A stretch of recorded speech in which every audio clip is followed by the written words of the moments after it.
गुरुवे गौरचंद्राय राधिकाय तदालय कृष्णाय कृष्ण भक्ताय तद्भक्ताय नमो नमः। हरे कृष्ण कृष्ण कृष्ण हरे हरे, हरे राम राम राम हरे हरे। हरे कृष्णा।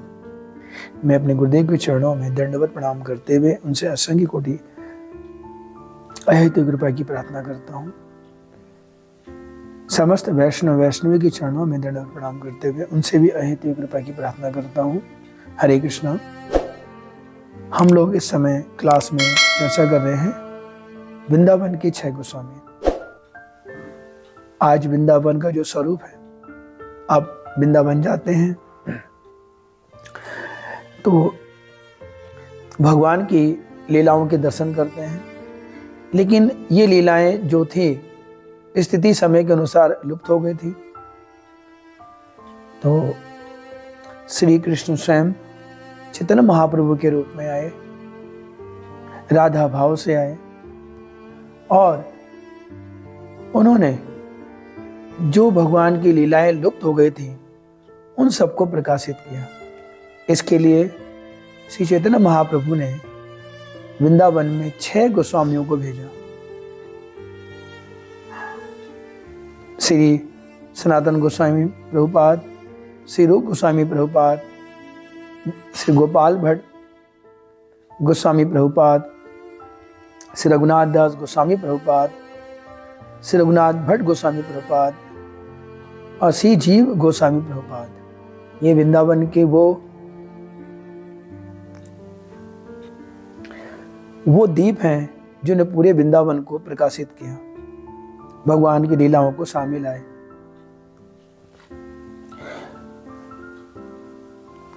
मैं कथा के माध्यम से कहना चाहता हूं,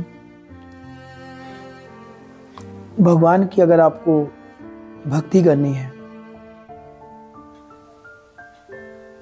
भगवान से प्रेम पाना है, भगवान के धाम जाना है, इसके लिए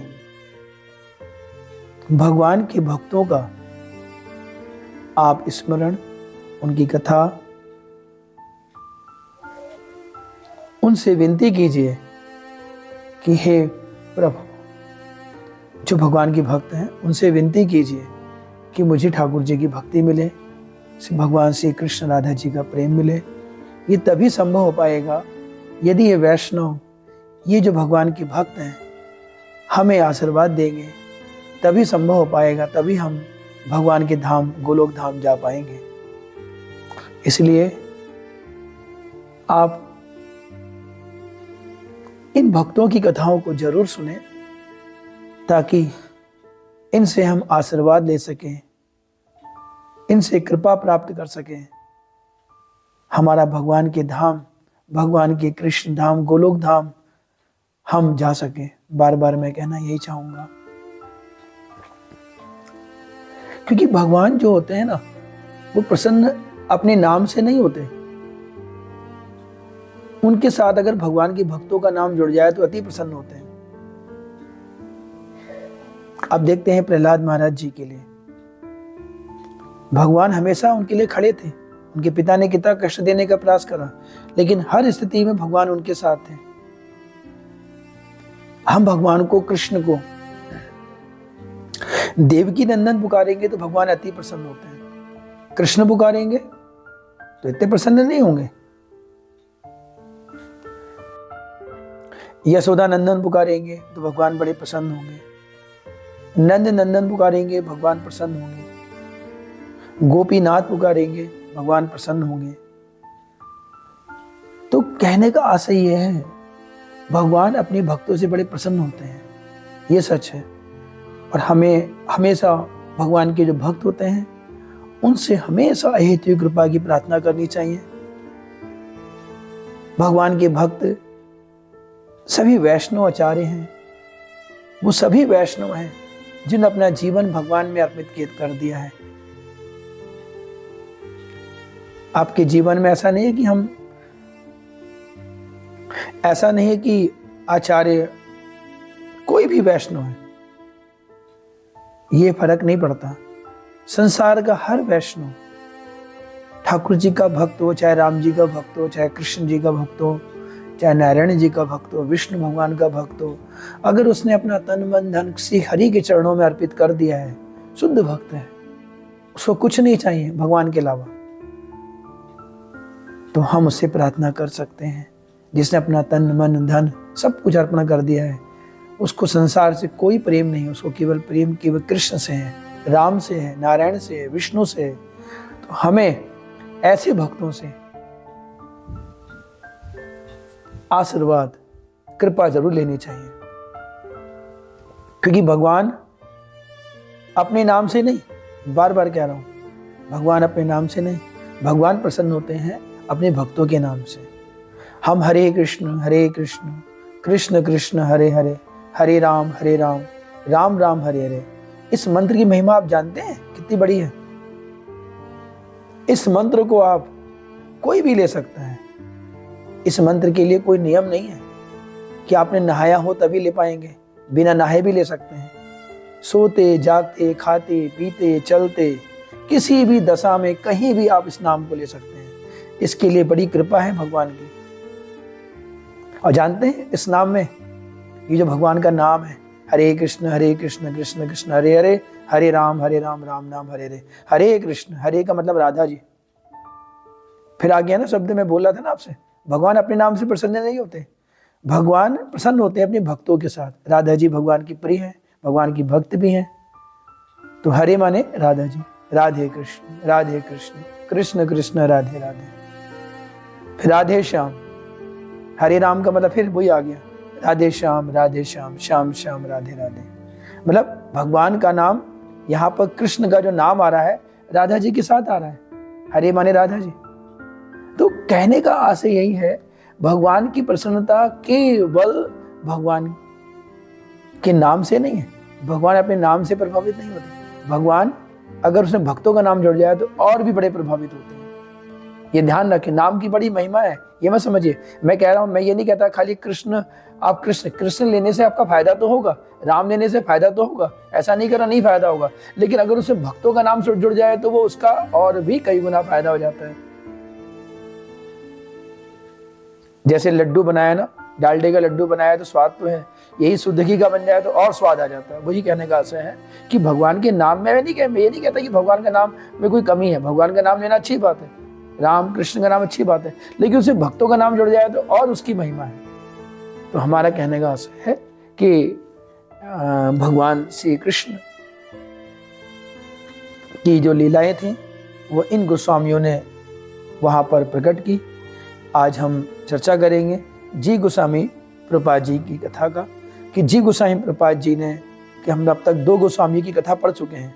अगर जिन्होंने अभी तक रूप गोस्वामी जी, सनातन गोस्वामी जी कथा नहीं पढ़ी है तो पूर्व की जो हमने क्लासेस वीडियो के द्वारा यूट्यूब में डाली हैं उनको जरूर सुने, ताकि आपको और अच्छा लगे। क्योंकि मैं फिर कह रहा हूँ, इन गोस्वामियों की भी, ये सब भगवान के भक्त हैं, इनकी कथा श्रवण करने से हमारी भक्ति में उन्नति होगी। ये ध्यान रखिए, इसमें कमी नहीं होने वाली।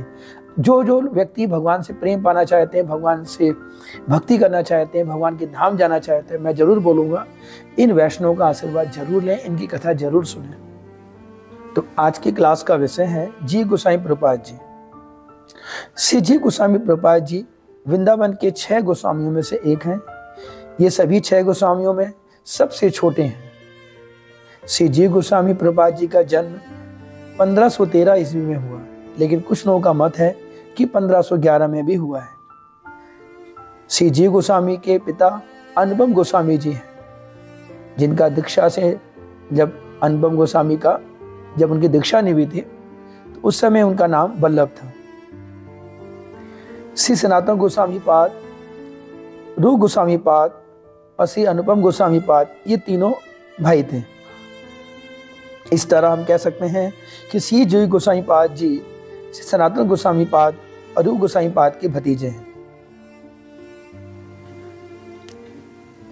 जी गोस्वामी के पूर्वज दक्षिण भारत के कर्नाटक के सम्मानित ब्राह्मणों में एक थे। इनके पूर्वज कर्नाट राजवंश के थे, मतलब ये राजवंश के थे, इनके पूर्वज जीव गोस्वामी, सनातन गोस्वामी जो ये देख रहे हैं हम लोग, इनके पूर्वज राजाओं वंश के थे, मतलब राजघराने के थे। और साथ ही साथ भरद्वाज, यजुर्वेदी, गोत्री ब्राह्मण भी थे। बाद में इसी वंश के कुछ लोग बंगाल में आए और रामकेली में आके बस गए। श्री रूप गोस्वामी पाद, श्री सनातन गोस्वामी पाद, अनुभव गोस्वामी पाद, तीनों भाइयों ने उस समय बंगाल के शासक हुसैन शाह के दरबार में उच्च पदों पर आसीन थे। मतलब जब तीनों भाई थे, वैसे तो इसकी कथा मैंने आपको पहले डाली, इसको जरूर सुने, कि अभी मैं संपूर्ण मेरी क्लास का विषय है जीव गोस्वामी जी। मैंने रूप गोस्वामी जी, जीव गोस्वामी पाद की कथा डिटेल में डाली, इसको जरूर सुने। तो ये जो तीनों भाई थे बंगाल के शासक हुसैन शाह के दरबार में उच्च पदों में थे। जब 1514 ईस्वी का समय था, महाप्रभु वृंदावन जा रहे थे, चित्र महाप्रभु जी, तो राम के लिए आए और तीनों भाइयों पर कृपा करी, तीनों भाइयों से मिले। तब जीव गोस्वामी जी को उनकी माँ लेकर के महाप्रभु के पास आए। उस समय जीव गोस्वामी शिशु के रूप में छोटे थे, 1 वर्ष या 2 वर्ष के रहे होंगे। बाद में चित्र महाप्रभु से मिलने के बाद तीनों भाइयों में वैराग्य तो पहले ही से था, लेकिन अब संपूर्ण वैराग्य आ चुका था। अपना सब कुछ छोड़ करके, यहाँ तक कि जो उच्च पदों में थे, प्रधानमंत्री की पोस्ट में, वित्त मंत्री की पोस्ट में थे, बड़े उच्च पदों में थे, ये सब कुछ उन्होंने त्याग दिया और महाप्रभु की आज्ञा से वृंदावन चले गए। तब जी गोसाई बहुत छोटे थे। पिता, चाचा, ताऊ के जाने के बाद जी गोसाई पाद अब अकेले रह गए। अब उनकी परवरिश उनकी मां ने करी। कभी एक ऐसा भी समय था कि महलों की चमक धमक, दास दासियों की कलकल की आवाजें, गुंजन, राजविलास का जीवन सुख में आज नहीं है। अब तो केवल एक विराट नीरवता का वातावरण था। सारे ऐशोराम अतीत के गर्भ में विलीन हो गए थे। भाई सही बात है, जब ये सब लोग राजघराने में थे, सनातन गोस्वामी पाद, रूप गोस्वामी पाद एक अच्छी पोस्टों में थे, प्रधानमंत्री की पोस्ट, वित्त मंत्री की पोस्ट, राजघराने, राजाओं का उनका राजसी ठाट बाट थी, राजवंश था, तो लेकिन आज कुछ नहीं है।